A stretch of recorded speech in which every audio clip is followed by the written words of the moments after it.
जिले की हर खबर सबसे पहले आप तक पहुंचाने का वादा, बस यही है एक इरादा। आज ही लगाए अपना पद्मेश डिजिटल सेटअप बॉक्स।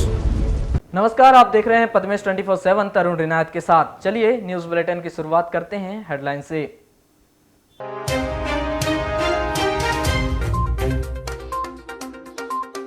औपचारिकता में सिमटा जिला स्तरीय बाल रंग समारोह। महज 2 स्कूल के छात्र छात्राओं ने दिखाई रुचि।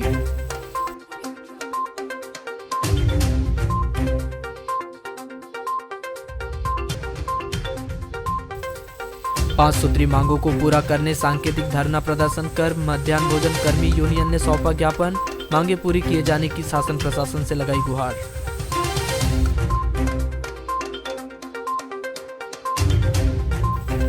वारासिवनी में बढ़ती चोरी की वारदातों को देख लोगों में दहशत का माहौल। चोरों पर अंकुश लगाने में नाकाम साबित हो रही पुलिस। क्षत्रिय पवार समाज द्वारा की गई जिला कार्यकारिणी की घोषणा। आधा सैकड़ा से अधिक पदाधिकारी सदस्यों का किया गया समावेश।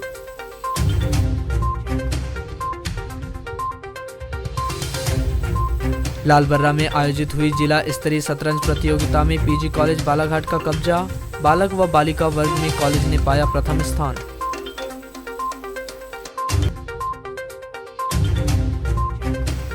जिले सहित ग्रामीण अंचलों में हर्षोल्लास के साथ सौभाग्यवती महिलाओं द्वारा मनाया गया आंवला नवमी का पर्व। आंवला वृक्ष की परिक्रमा कर महिलाओं ने मांगी मन्नतें।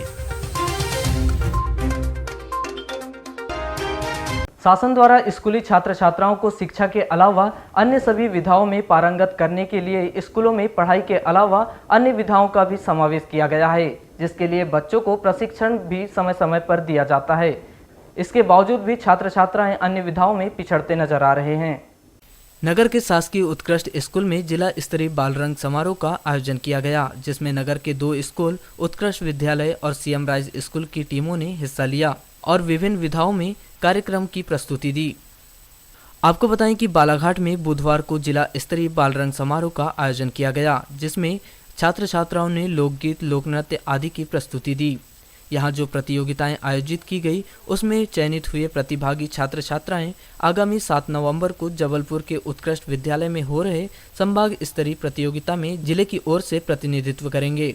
जिला स्तरीय प्रतियोगिता में जिले के समस्त ब्लॉकों के छात्र छात्राएं हिस्सा लेते थे, लेकिन इस वर्ष बालाघाट ब्लॉक के सिर्फ 2 स्कूल के छात्र छात्राओं ने हिस्सा लिया।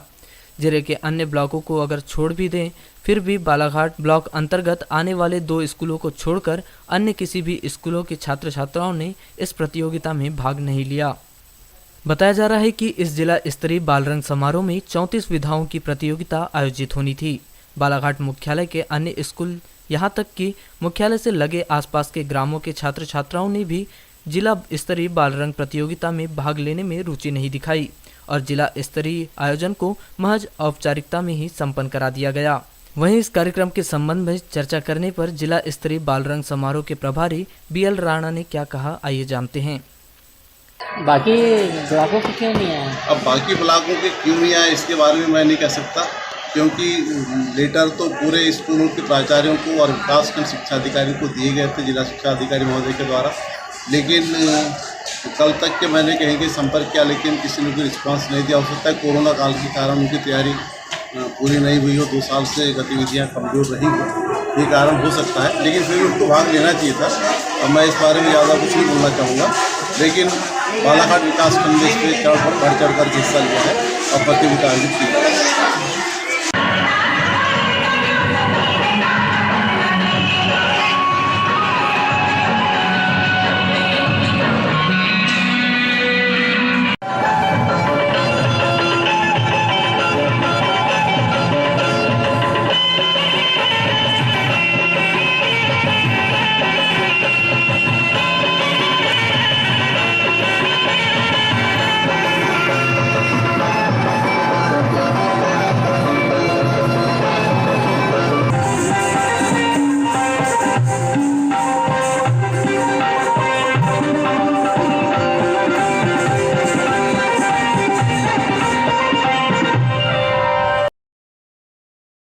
जिला छतरी पवार समाज द्वारा बुधवार को समाज के प्रमुख जनों की उपस्थिति में जिला कार्यकारिणी की घोषणा जिला अध्यक्ष ओमकार सिंह बिसेन के द्वारा की गई। जिला कार्यकारिणी में अधिकृत रूप से 53 लोगों का समावेश किया गया है। वहीं कार्यक्रम के दौरान मीडिया प्रभारी के रूप में 2 लोगों के नामों की घोषणा की गई है। जिला कार्यकारिणी में सभी ब्लॉकों में पदाधिकारी नियुक्त किए गए हैं। इसके अलावा शिक्षा समिति, स्वास्थ्य समिति, व्यवसाय समिति, विधि समिति के लिए भी पदाधिकारी नियुक्त किए गए हैं। आपको बताएं कि जिला छतरी पवार समाज के निर्वाचन की प्रक्रिया पिछले दिनों की गई थी, जिसमें जिला अध्यक्ष के रूप में ओमकार बिसेन और महासचिव के रूप में शेषराम राहंगडाले के नाम की घोषणा की गई थी। लेकिन नए पदाधिकारियों के गठन के साथ ही पवार समाज के कुछ लोगों द्वारा आपत्ति जताई गई थी, जिसके चलते जिला कार्यकारिणी की घोषणा करने की प्रक्रिया को रोक दिया गया था। वहीं जिला कार्यकारिणी की घोषणा के संबंध में बुधवार को म्युनिसिपल स्कूल के समीप स्थित पवार समाज के भवन में महत्वपूर्ण बैठक आहूत कर जिला कार्यकारिणी की घोषणा की गई, जिसमें छतरी पवार समाज संगठन के पूर्व राष्ट्रीय अध्यक्ष डॉक्टर BM शरणागत, जिला अध्यक्ष Omkar Singh Bisen, doctor CK Pardhi, RC अमूले, पूर्व जिला अध्यक्ष खीरसागर पारधी, संजय गौतम सहित अन्य पदाधिकारी गण मौजूद रहे। जिला कार्यकारिणी की घोषणा करते हुए जिला छतरी पवार समाज के अध्यक्ष ओमकार सिंह बिसेन ने बताया कि कार्यकारिणी की घोषणा कार्यक्रम के पहले ही हो जाना था, लेकिन कुछ परिस्थितियां ऐसी हुई जिसके कारण इस कार्यक्रम को आगे बढ़ाना पड़ा था। पिछले दिनों मीडिया के माध्यम से जो सामने आया वह काफ़ी दुखदायी विषय था। आलोचनाएं काफ़ी कष्टदायक थी। उन सभी बातों को भूलकर चिंतन मनन किया गया। परिवार से जुड़े हुए हैं, कुछ ऐसी परिस्थितियां निर्मित हुई जो मुझे विचलित करने के लिए मजबूर होना पड़ा और मैंने थोड़ा सा कदम पीछे हटाया, किंतु अब कारण ये था जो भी गलतियां जो हुई हो, परिस्थितियां जो भी निर्मित हुई, हमने उसके लिए विचार विमर्श किया और पुनः इस कार्य को आगे बढ़ाने का हमने सभी साथियों ने बैठ करके दृढ़ संकल्प लिया कि हम कैसे इस कार्य को हम आगे बढ़ाएं। जो कदम हम लोगों ने बढ़ाया है, पूर्व समिति का हमारा पंजीयन का जो मैटर जो आया, मैं उसके बारे में कहना चाहूँगा, क्योंकि यह विक्रांति जो फैलाई गई और जो मीडिया के माध्यम से जो बातें जो सामने जो आई, वो एक थोड़ा सा दुखदायी विषय था कि जब समाज की कोई चर्चा होती, समाज की जो बातें होती, तो उसको मीडिया परिवार में बैठ करके हम लोग सुलझने का प्रयास करना चाहिए। किंतु मीडिया में जो जब बातें आई, समाज एक सुशिक्षित समाज है और जिस प्रकार से आलोचनाएं की गई वो थोड़ी कष्टदायक थी, किंतु उन सभी बातों को हमने बुला करके हमारे सभी साथियों ने, हमारे सलाहकार बंधुओं ने चिंतन मनन करने के बाद कि यदि अगर हम पुराना रजिस्ट्रेशन को जीवित करते हैं तो उसमें काफ़ी विसंगतियां आ रही थी कि जो पेनाल्टी जो लगी करीब 60 से 65 हज़ार राशि का व्यय हमें वहन करना पड़ता। इस दौरान प्रमुख रूप से मौजूद रहे डॉक्टर BM शरणागत ने बताया कि चाहे कोई भी संगठन हो, आरोप तो लगते रहते हैं, लेकिन बिना किसी आक्षेप से बाहर निकल जाते हैं तो वह सफल कार्यकाल होता है। इसमें प्रॉब्लम सोशल मीडिया का आ रहा है। कुछ लोग सोशल मीडिया में दोषारोपण शुरू कर देते हैं। चाहे कोई भी समाज हो, अपने से बड़ों का सम्मान दे तो समाज बहुत आगे बढ़ जाएगा। यह समाज बहुत सुशिक्षित, टैलेंटेड और सहनशील है। इस कारण यह समाज हर क्षेत्र में अग्रणी है। आपस में बैठकर तालमेल कर चाहे कोई भी विषय हो उसका निष्कर्ष निकाल लेते हैं। अभी पिछले 2-3 वर्षों से कोविड के कारण कार्यक्रम नहीं हो पाया। वो जिला पवार छत्र संगठन का ही मैटर नहीं है, जितने भी संगठन हैं, चाहे बालाघाट में हो, चाहे मध्य प्रदेश में हो, महाराष्ट्र में हो, उनमें एक रोक लगा हुआ है। हर कोई आदमी आपस में मिलने से घबरा रहा। मोबाइल को सेलेक्ट करें। पर अभी जो वातावरण खुला है और लोग आपस में मिलने लगे हैं, तो ऐसे समय में मीटिंग का होना बहुत ज़रूरी है और उसी तारतम्य में मीटिंग पिछले 2-3 बार से हो रही है। अभी सबसे ज़्यादा प्रॉब्लम ये आ रहा है सोशल मीडिया। जो लोग को काम नहीं है, रात के 12 बजे सोशल मीडिया चालू करते हैं और किसकी गलती कहाँ पे है, किसको क्या दोषारोपण करना करते हैं। मैं समझता हूँ कि अगर किसी संगठन को, किसी समाज को या राष्ट्र को आगे बढ़ाना है तो ये इतनी छोटी चीज़ों को ध्यान नहीं देते। Always to search a good points. किसी भी कार्य को करने के लिए जब जाते हैं तो सोचना तो बहुत ईजी होता है, जब उसको एग्जीक्यूट करते हैं बहुत सारी परेशानियाँ आती हैं। उन सब चीज़ों को मद्देनजर रखते हुए मेरे जो आजकल छोटे बंधु लोग हैं जो मीडिया में बहुत एक्टिव हैं, उनसे मैं एक वीडियो से अनुरोध करूँगा कि अनगढ़ बातें और अनावश्यक शब्द का बिल्कुल यूज़ नहीं करें। सीनियर्स को, जो अपने से बड़े हैं, उनको सम्मान दें। अगर ये चीज़ अगर समाज में आ गई तो मैं समझता हूँ कि समाज बहुत आगे बढ़ जाएगा। वारासिवनी में बढ़ती हुई चोरी की वारदातों को देखकर लोग काफ़ी भयभीत हैं। अब लोग अपने मकानों को सूना छोड़ने से भी गुरेज कर रहे हैं। नगर वासियों का साफ तौर पर कहना है कि उनके द्वारा जब भी घर छोड़ा जाता है तो कोई ना कोई उनकी घर की रैकी कर रहा होता है, जो यह जानकारी अज्ञात चोरों को देता है। ऐसे में उनका कहना है कि हमारा त्यौहार के बाद ग्रामीण अंचल सहित नगर में प्रारंभ मंडाई के दौर में भी जाना दूभर हो गया है।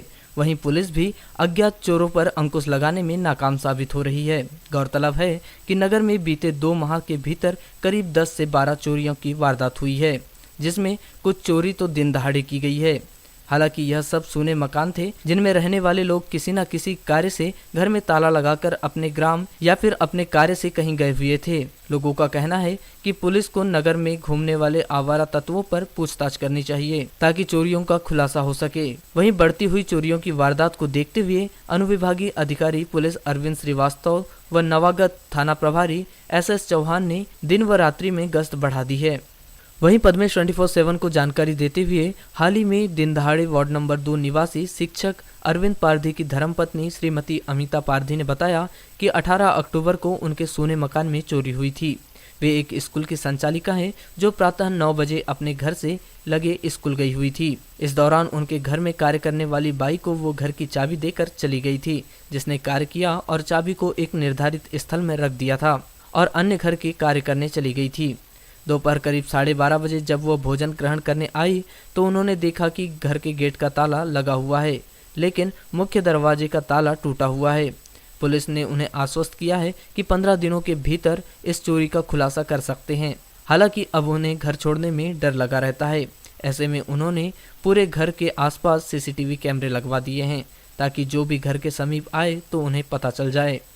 18 अक्टूबर को मेरे यहाँ पर चोरी हुई है और अभी तक आज जो तारीख है, आज तारीख तक से मेरे यहाँ पर अभी तक कोई भी जानकारी चोरी का लगा नहीं है हम लोग को कि किसने ये चोरी इतनी बड़ी किया है। और दिन दहाड़े होने वाली चोरी का हमें भी समझ नहीं आ रहा है कि चोरों की इतनी हिम्मत कैसे है कि वो दिन के समय भी इतनी बड़ी चोरी को अंजाम दे सकते हैं। मेरा स्कूल मेरे घर से बहुत करीब में है, उसके बाद में भी इतनी बड़ी मेरे घर में चोरी होना, ये सही में एक आम इंसान के लिए, एक आम जनता के लिए बहुत ही दुखद घटना है। इसी तरह वार्ड नंबर 3 सुनील पटले ने पद्मेश 24/7 को बताया कि वे रानी दुर्गावती नगर में निवास करते हैं। उनके घर में भी चोरी की वारदात हुई है जो 15 दिनों पुरानी है। हम सूना मकान छोड़कर घर में 13वीं होने के चलते गए हुए थे। इस दौरान अज्ञात चोरों ने हमारे घर में भी हाथ साफ कर दिया और चोरों ने लगभग 50,000 रुपए नकदी सहित सोने चांदी के आभूषण लेकर चले गए, जिसकी हमने लिखित जानकारी पुलिस को दी। लेकिन आज तक पुलिस ने न तो हमें FIR की कॉपी दी है और न ही अज्ञात चोरों को पकड़ा है। अब हम जब भी कहीं जाते हैं तो कुछ लोगों को बताने के साथ ही घर की रखवाली के लिए मोहल्ले के कुछ लड़कों को सुलाते हैं। अब एक भय सा माहौल बन गया है। ऐसे में पुलिस को काफी मुस्तैदी के साथ अपना कार्य करना चाहिए ताकि नगर सहित क्षेत्रवासी चैन से रह सकें।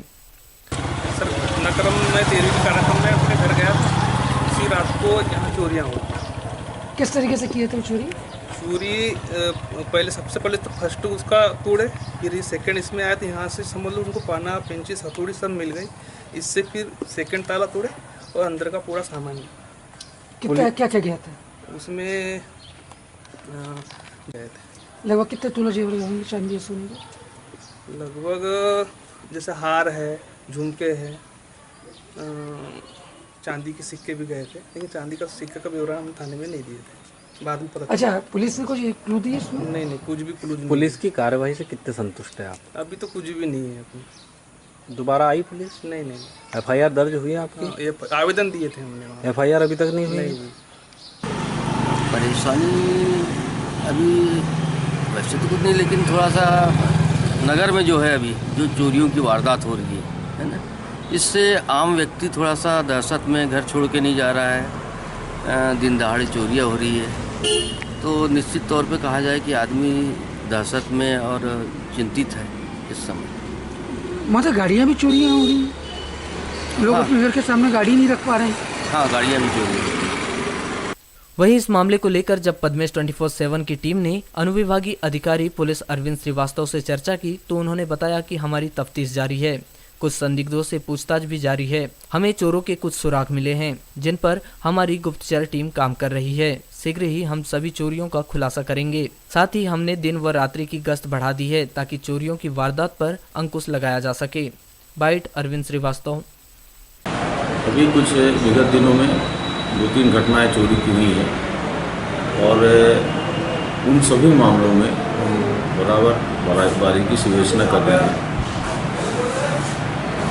क्षेत्र में चोरियां भी हुई हैं और इसकी बरामदगी भी हुई है और लगभग 50% मामलों में हमने रिकवरी भी की है। कुछ मामले हैं जिनकी विवेचना लगातार कर रहे हैं और उसके जो कनेक्शंस आते हैं, जो एविडेंस मिल रहे हैं, उसकी हम लगातार समीक्षा कर रहे हैं। मेरे स्तर पर भी हो रही है, थाना स्तर पर भी हो रही है, वरिष्ठ अधिकारी स्तर पर भी हो रही है। सर, हाल ही में जो चोरी हुई थी उसके बारे में तो अभी जो चोरी हुई है वो स्थानीय स्तर पर हुई है। उसके लिए जो भी संभव उपाय हुए हैं या जो एविडेंसेस मिले हैं उस पर हमने बहुत काम किया है। मुझे उम्मीद है कि इस मामले में लोकल इन्वॉल्वमेंट को लगातार रात की गश्त में लगाया जा रहा है, दिन में भी हम गश्त करा रहे हैं और हमारा प्रयास ये होगा कि इस तरह की घटनाएं अंकुश लगाया जा सके।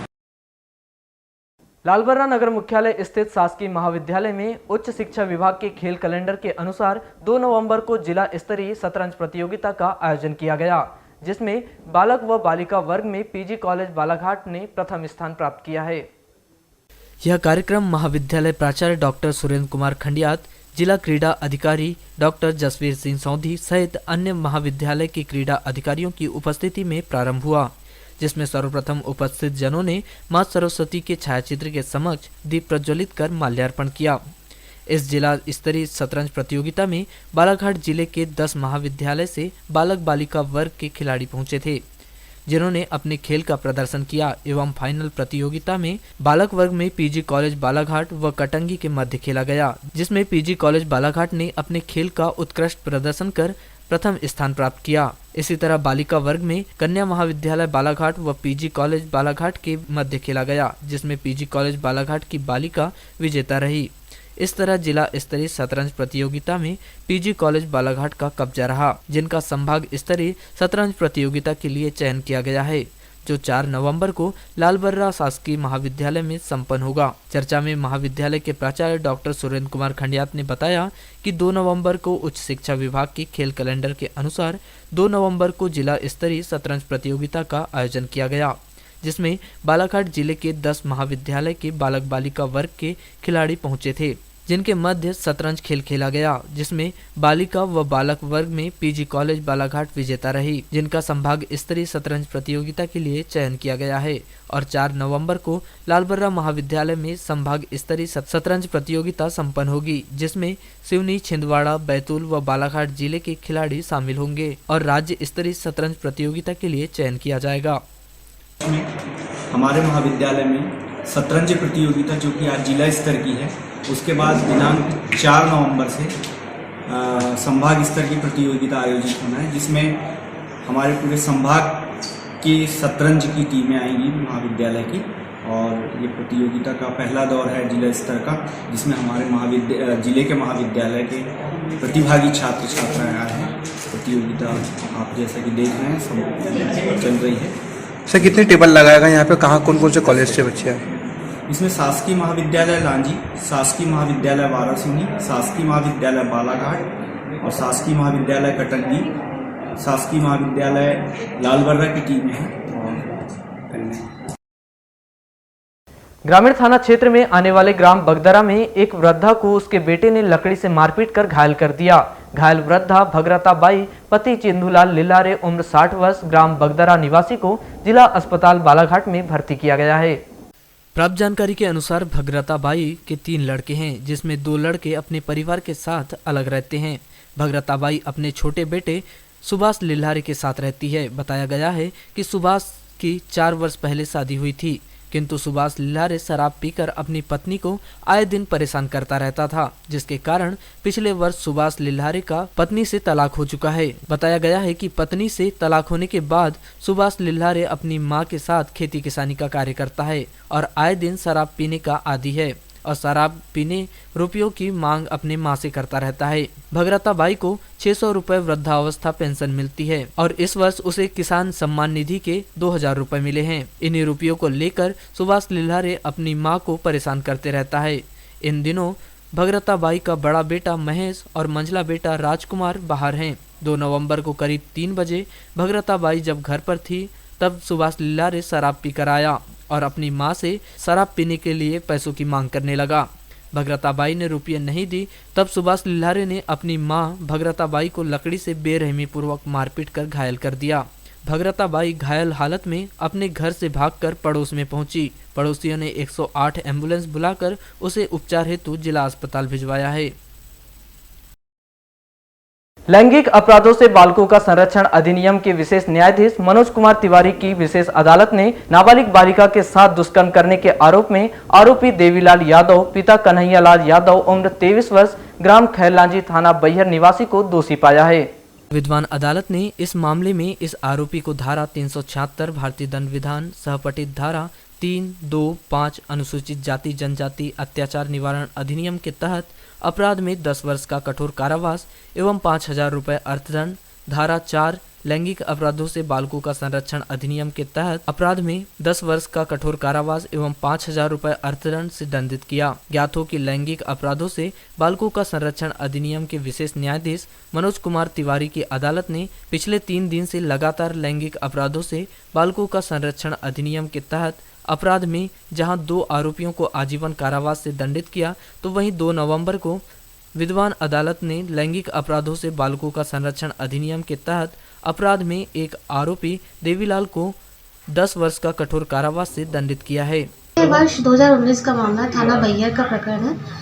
इसमें अभियुक्ति जो है अकेली रहती थी उस समय और खेत में काम करने जाती थी। उस दौरान उसकी पहचान अभियुक्त से हो गई और उसने शादी का झांसा देकर उसके साथ बलात्कार कारित किया और लगातार उसके साथ बलात्कार कारित किया, जिसके कारण से वो गर्भवती हो गई और घटना की रिपोर्ट थाना बैहर में की गई और अभियुक्त पत्र तैयार कर न्यायालय के समक्ष प्रस्तुत किया।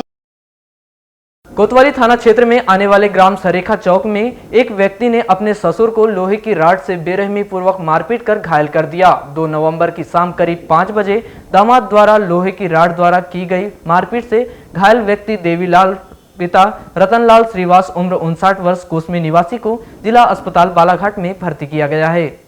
2 नवंबर की शाम करीब 5 बजे दामाद द्वारा लोहे की रॉड से की गई मारपीट में घायल व्यक्ति देवीलाल पिता रतनलाल श्रीवास उम्र 59 वर्ष ग्राम कोसमी निवासी को जिला अस्पताल में भर्ती किया गया है। इस घटना की सूचना मिलने पर नगर निरीक्षक कमल सिंह गहलोत ने जिला अस्पताल पहुंचकर इस वारदात के संबंध में घायल के परिजनों से पूछताछ की है।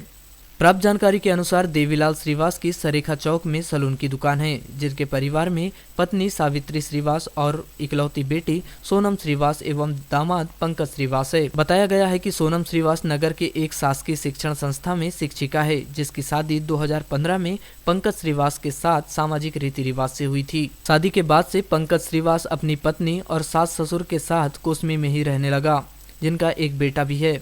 बताया गया है कि पंकज के सास ससुर ने उनके लिए 2 दवाई की दुकान खुलवा दी है। इसके अलावा एक मोटरसाइकिल भी खरीद दी है और सास ससुर ने बेटी सोनम और दामाद पंकज के लिए अपने मकान के ऊपर एक नया मकान भी बनवा रहे हैं।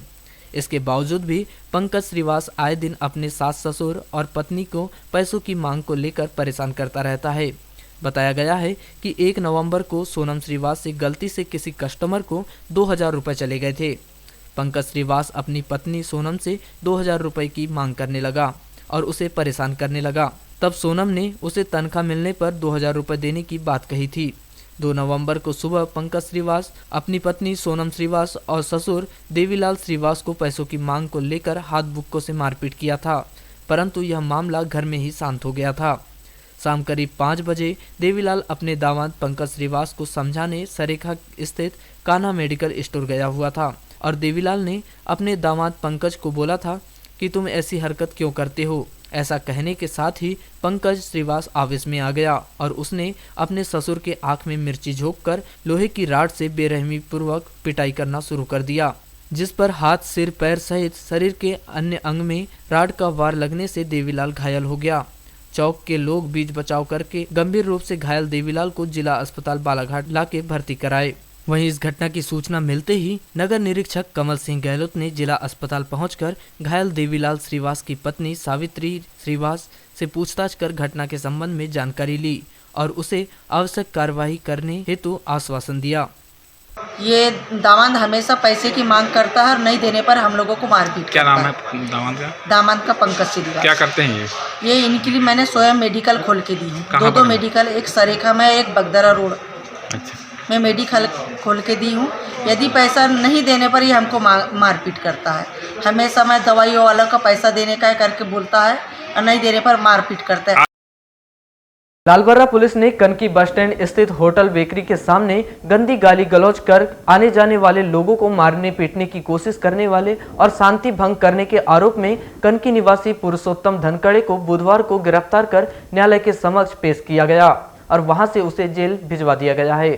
प्राप्त जानकारी के अनुसार पुलिस के द्वारा बुधवार को गश्त किया जा रहा था, तभी उन्हें सूचना मिली कि ग्राम कनकी बस स्टैंड के पास पुरुषोत्तम धनखड़े की है, जो अपने होटल में गलत काम करता है। जिसके बाद पुलिस पहुंची और उक्त स्थान पर 2 लड़की व 2 लड़के मिले, जिनसे पूछताछ की गई तो उन्होंने बताया कि हम लोग भाई बहन हैं और बालाघाट जा रहे हैं, जो बेकरी सामान खरीदने के लिए रुक गए थे। तभी पुरुषोत्तम धनखड़े उत्तेजित होकर रोड पर खड़ा होकर हल्ला मचाने लगा कि मेरी शिकायत किसने किया, कहकर गंदी गाली गलौज करने लगा, जिससे उक्त स्थान पर भीड़ जमा हो गई और आने जाने वाले लोगों को परेशानी भी हो रही थी।